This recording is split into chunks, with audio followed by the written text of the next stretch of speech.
My brother drained my savings and ran off with his girlfriend. I was devastated until my 12-year-old daughter said, "Dad, I took care of it." 2 days later, my brother showed up at my door crying. I, 42M, never thought my brother would be the one to destroy me. Growing up, we were inseparable. He was the younger one, always following me around, always looking up to me. Our parents died in a car accident when I was 25 and he was 21, and I became his guardian, his protector, his everything. I worked 2 jobs to put him through college while managing my own career. I thought we had an unbreakable bond. I was wrong. 3 weeks ago, I woke up to find my bank account empty. Not just low, empty. The savings account I'd spent 15 years building, the emergency fund I'd carefully maintained, the college fund I'd started for my daughter, all of it gone. $240,000 vanished overnight. I sat at my kitchen table staring at the screen, refreshing the page over and over like it might change the numbers. My hands were shaking so badly I could barely hold my phone when I called the bank. They told me the transfers were legitimate, authorized through the secondary account holder access I'd given my brother years ago when he was going through his divorce and needed help managing his finances. I'd forgotten I'd even set that up. He'd assured me back then that he'd never touch my accounts, that it was just a safety net in case something happened to him. The fraud department said there was nothing they could do. The transfers were technically legal. My brother had the access. He'd used it. They suggested I file a police report, but we all knew what that meant. Pressing charges against my own brother, the only family I had left besides my daughter. I called him immediately. The number was disconnected. I drove to his apartment. The landlord told me he'd moved out 2 weeks prior, broke the lease, left no forwarding address. His girlfriend's place was empty too. His job said he'd quit without notice.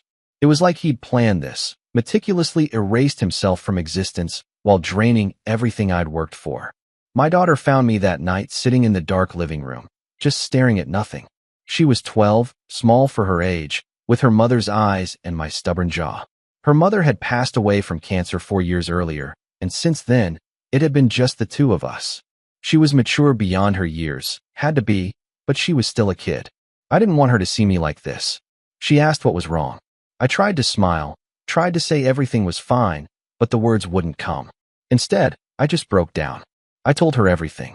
I told her about the money, about her uncle, about how I didn't know how we were going to pay the mortgage next month, or how I was going to afford her school trip she'd been looking forward to for months. I told her I felt like a failure, like I'd let her down, let her mother's memory down. She listened quietly, sitting next to me on the couch, her small hand in mine. When I finished, she didn't cry. She didn't even look particularly upset. She just looked thoughtful, the way she did when she was working through a difficult math problem. She told me not to worry. She told me she'd take care of it. I didn't understand what she meant. She was 12. What could she possibly do?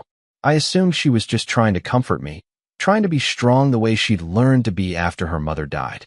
I hugged her and told her it wasn't her responsibility, that I'd figure something out. She just smiled at me, a strange little smile I didn't quite understand, and went to her room. The next 2 days were a blur of panic and desperate planning. I called lawyers who all told me the same thing. Technically, my brother hadn't committed a crime. Civil suit was possible, but expensive and time-consuming. And even if I won, collecting would be nearly impossible if he'd already spent the money. I looked into second mortgages, personal loans, anything to keep us afloat. The numbers were suffocating. My daughter seemed oddly calm through all of it. She went to school, did her homework, helped with dinner. She spent a lot of time on her laptop, but she was always doing that. She was into coding, had taught herself Python, and was learning JavaScript. I figured she was distracting herself. On the 3rd day, my brother showed up. I was in the kitchen making lunch when I heard the frantic knocking. I opened the door and barely recognized him. His eyes were red and swollen, his face pale and drawn. He'd lost weight, looked like he hadn't slept in days. He was crying before he even stepped inside, great heaving sobs that shook his whole body. He begged me to make it stop. He said he was sorry, that he'd made a terrible mistake, that he'd give everything back. He said his girlfriend had left him, that his life was falling apart, that he needed my help. I stood there in the doorway, frozen. Part of me wanted to slam the door in his face. Part of me wanted to hit him. Part of me just wanted to understand why. I asked him what he was talking about, what he wanted me to stop. I hadn't done anything. I'd barely functioned for 3 days. He came inside, practically collapsed on my couch, and it all came spilling out. He told me that 2 days ago, things had started going wrong. First, his girlfriend's parents called her, hysterical, because someone had hacked their investment accounts and transferred everything to a cryptocurrency wallet. Then the cryptocurrency immediately got converted and moved through a series of untraceable transactions. Her parents lost their retirement savings. She blamed him, accused him of being involved, left him immediately. Then his new credit cards, the ones he'd opened with my money, started getting declined. When he checked, the accounts were maxed out from purchases he didn't make, thousands of dollars in donations to charities in his name. His credit score had tanked overnight from a dozen new accounts opened fraudulently. His new apartment lease fell through when the landlord received an anonymous tip about his previous eviction record, which didn't exist until someone created a fake one and uploaded it to tenant screening databases. His car was towed from outside a restaurant because someone had reported it stolen with his license plate. It took him 6 hours at the police station to sort that out. His social media accounts were hacked. Someone posted confessions about stealing from family members, detailed stories about scamming his own brother. His friends saw them. His ex-wife saw them. His former colleagues saw them. Everyone saw them before he could take them down. His bank accounts were frozen because someone reported suspicious activity that matched patterns of money laundering. The IRS received an anonymous tip about unreported income. His phone number was listed on Craigslist ads for free furniture, generating hundreds of calls and texts at all hours. Every single thing that could go wrong in someone's life electronically was happening to him simultaneously. And that wasn't even the worst part. The worst part, he said, was the emails. Someone had gotten into his email and found everything. Every conversation with his girlfriend about taking my money. Every plan they'd made to disappear. Every cold, calculated message about how I'd never find them, how I was too trusting, how easy it had been. And someone had forwarded all of it. To me, to his ex-wife's lawyer, to his former employer, to everyone in his contact list. He was crying harder now, asking me how I'd done it, begging me to stop, promising he'd return every penny. He said his girlfriend's family was threatening to sue him, that his ex-wife was filing for full custody of his kids, that he couldn't take anymore. I told him honestly that I hadn't done any of it. I'd been too devastated to even function, let alone orchestrate some elaborate revenge scheme. I didn't have those kinds of skills anyway. He didn't believe me. He kept insisting I had to be behind it, that no one else knew what he'd done, that it was too targeted to be coincidence. That's when my daughter walked into the room. She was holding her laptop, looking small and calm and completely unfazed by her uncle's breakdown on our couch. She looked at him with an expression I'd never seen on her face before, cold, analytical, almost clinical. She told him she'd done it. The room went silent. My brother stared at her. I stared at her. She explained it matter-of-factly, like she was presenting a school project. She said she'd known her uncle had access to my accounts because she'd seen the paperwork years ago when she was helping me organize my office files. After I told her what happened, she'd started digging. She'd gotten into his email first. His password was pathetically simple, just his birthday and his girlfriend's name. Once she had his email, she had everything. Password reset links, account information, his entire digital life. She'd found the messages between him and his girlfriend, all the planning, all the evidence. She'd forwarded it to me and others because she thought I deserved to know the truth, that everyone deserved to know who he really was. Then she'd started on consequences. She'd learned about social engineering and security vulnerabilities from YouTube tutorials and hacker forums. She'd used his information to access his girlfriend's family accounts. They used the same passwords for everything, she said with something like disdain. She'd made it look like he was involved to drive a wedge between them. The credit card fraud was simple, she explained. She'd opened accounts in his name, made donations to charities that helped families dealing with cancer, in my late wife's name, then reported the cards as stolen so they'd be flagged. The fake eviction record was easy to create and upload to databases that didn't verify information well. The IRS tip was just a form online. She'd done all of it over 2 days, methodically destroying his new life piece by piece while sitting at her desk doing her homework. My brother was staring at her in absolute horror. So was I, if I'm being honest. She told him calmly that she'd stop if he returned all the money immediately. Every single dollar. She had screenshots of everything, backups of all his messages, evidence of his plans. She could make his life infinitely worse if she wanted to. She could send everything to the police, to lawyers, to anyone. Or he could transfer the money back right now and she'd undo what she could and delete everything. Her voice was steady, almost gentle, but there was steel underneath it. She sounded nothing like a 12-year-old girl. She sounded terrifying. My brother agreed immediately. He was nodding frantically, pulling out his phone with shaking hands, asking for my account information. He made the transfers right there on our couch, all of it, while my daughter watched over his shoulder to verify. $240,000, returned in 3 transactions. I watched the numbers appear on my phone, still barely processing what was happening. When it was done, my daughter told him to leave and never contact us again. If he ever tried to cause problems for us, she'd release everything she had.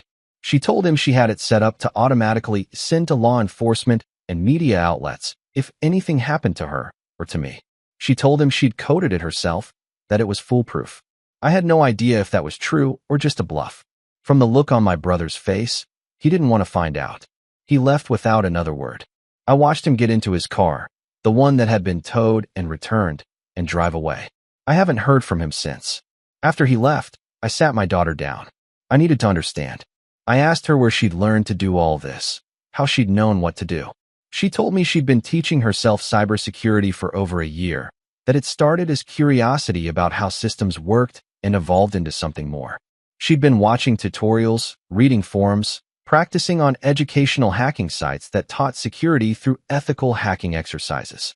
She'd never done anything malicious before, she assured me. This was the first time she'd used her skills for real. I asked her if she understood what she'd done, the legal implications, the ethical issues. She was 12 years old, and she'd essentially launched a targeted cyber attack against multiple people. She told me she understood completely. She said she'd thought about it carefully before doing anything. She knew it was wrong by normal standards, but she also knew what he'd done to us was wrong. She knew I was too good, too moral to fight back the way he'd fought. So she decided she'd fight for me instead. She told me she'd been careful, that she'd used VPNs and proxy servers, that nothing could be traced back to her. She'd covered her tracks completely. No one would ever be able to prove she'd done anything. I didn't know what to say. I was horrified and proud and terrified all at once. My 12-year-old daughter had just executed a sophisticated revenge campaign against an adult man and his girlfriend's entire family. She'd done it methodically, effectively, and apparently without remorse. I told her we needed to talk about this, about ethics and consequences and appropriate responses to wrongdoing. I told her that what she'd done, while effective, wasn't right, that there were proper channels, legal ways to handle things. She listened patiently, then pointed out that the legal ways hadn't worked, that everyone I'd talked to said there was nothing I could do, that he'd get away with it completely if she hadn't intervened, that sometimes the system fails people and someone has to step up. I couldn't argue with her logic, even though I knew I should. She was right. He would have gotten away with it. I would have lost everything. We would have lost our home, her education fund, our security. And he'd done it deliberately, coldly, knowing exactly what he was taking from his own family. Update 1. It's been 2 weeks since my brother showed up crying at my door. The money is back in my accounts, every penny verified and cleared. I've moved it to new accounts that only I have access to, changed all my passwords, set up 2-factor authentication on everything. My daughter helped me with the security settings, explaining each step with a patience that reminded me she really is still just a kid, even after everything. My brother hasn't contacted us. I checked with his ex-wife through a mutual friend. He's apparently staying with a cousin 2 states away, working some warehouse job, completely withdrawn from everyone. His girlfriend is gone. Her family is still dealing with their financial recovery, and from what I understand, they've hired lawyers. Whether they'll pursue anything against him remains to be seen. I haven't heard anything from law enforcement, and neither has he, apparently. My daughter has gone back to her normal routine, school, homework, coding projects. She recently joined her school's robotics team and seems genuinely excited about it. We've had several long conversations about what happened, about ethics, about the difference between justice and revenge, about how sometimes achieving the right outcome through wrong means doesn't make the means right. She listens thoughtfully to everything I say. She nods in the right places. She tells me she understands. But I can see in her eyes that same calculating look she had when she was explaining what she'd done to my brother. She's marked him as a threat that was neutralized.